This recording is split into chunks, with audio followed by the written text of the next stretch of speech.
Steve and Tobias with Intero, and part 3 of our buying process. So you sent me these houses, so now it's Saturday, and are you picking me up? Am I meeting you at the property? Do I go to the open house by myself? Yeah. Run me through a scenario. So when I work with my buyers, I really feel it's my duty to make sure I know these properties. Awesome. So we'll put the list together, right? The search, you'll usually put your favorites. Okay. So I can either go in advance and we'll schedule it so that we can go together.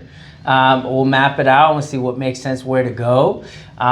Sometimes sellers are living in the home, so we can't just pop by and go see the house, right? Yes. But then I can make a list, say, hey, after work, let's go see this property because it's vacant.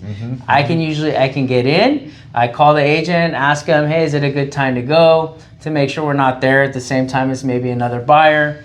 But then there's the other one, right? If it's the only time we can see it is during the open house because it's owner occupied, then I'll usually try to schedule at a time when we can go together. I like to go with my clients to the open houses.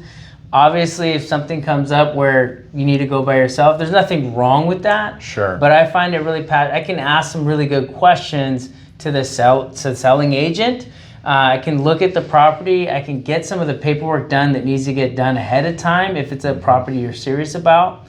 But I know there are agents that just send their clients places, right? Go to this property, and then tell me and I'll go follow up. Yes. But what about you, Exactly. Steve? Yeah. Well, like you said, it's always nice to go, and if I can meet the listing agent in person, I always feel that face-to-face contact, and so that they can see the excitement in me and in my clients, and it's going to give me that edge to be able to, when I do write my offer, talk about specifically what I saw at the property as well, so that they know that we saw the property and we are 100% committed to moving forward. I think for any listing agent and any seller, that's the number one thing that they want. They want somebody who's not going to back out, who's also loves the property as much as they do. Yes. So I think that is very critical. So, okay, we went to go see a property. Now I want to submit an offer. Okay. So what's the next step? Do I just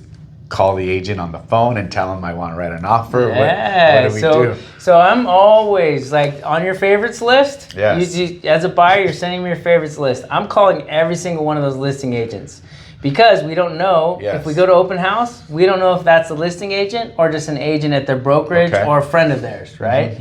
So I'm making contact from the very beginning. Okay. So as soon as you tell me I'm interested in the property, I'm actually calling that agent right back to let them know, hey, my clients are really interested in the property. What are I don't like this question too much, but sellers' expectations based on, have they had any other offers? Are there any concerns with the property or any concerns with the property clearing through the lending process or appraisal process? So we're also talking with the agents about comps in the area. Yes. Most of the time I've done that work up front, and we can have a candid conversation about what price we need to come in at to be competitive and to get our offer accepted, right? I've had, as a listing agent, I've had people just send me offers and I had no clue who they were, where their offer came from, and what the number that they came from was all about. So I think all of that's key. And like you mentioned about the excitement and the interest of my clients, I want to convey that if I can in person, but most of the time agents are busy and a phone call is always is a good way of communicating. And you make a good point, right? Obviously, if it's vacant, then the seller probably wants the highest with the best contingencies. But if they're living in the property, they may need a rent back.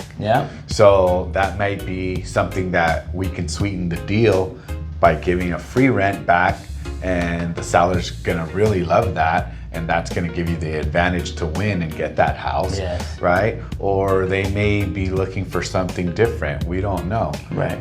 So or it may be even a tenant that's living in there. So we have to be wary about the new laws with that. So you make an excellent point, right? The more research and the more communication we could have up front, the better chances we're going to have to get you that property. Right. So then once they do want to write an offer, do you DocuSign the offer to your buyer? How quickly will we be able to get a response? So usually what I'll do again is that communication with the selling agent. I'll let them know, hey, we're going to be writing an offer. Okay. We'll get that usually. If I have some clients that are okay with going over the information on their own. Sure. There's some clients that want to meet me at the office to go over everything before we submit the offer. But usually we'll DocuSign the offer over, go over everything with my client, make sure it's good. Once I get that, then I'll send it to the selling agent. If it's a hot property, it may take a day to 2 days to get that information back. Yeah. Sometimes, even when I submit the offer, we'll get a call from the selling agent saying, hey, your offer is the only one. My client's gonna accept it.